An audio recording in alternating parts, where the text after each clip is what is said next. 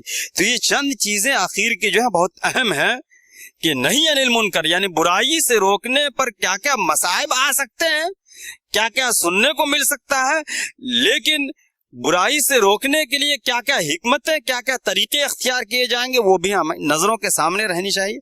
اللہ تعالیٰ کہنے سننے سے زیادہ عمل کرنے کی توفیق عنایت فرمائے. وآخر دعوانا الحمدللہ.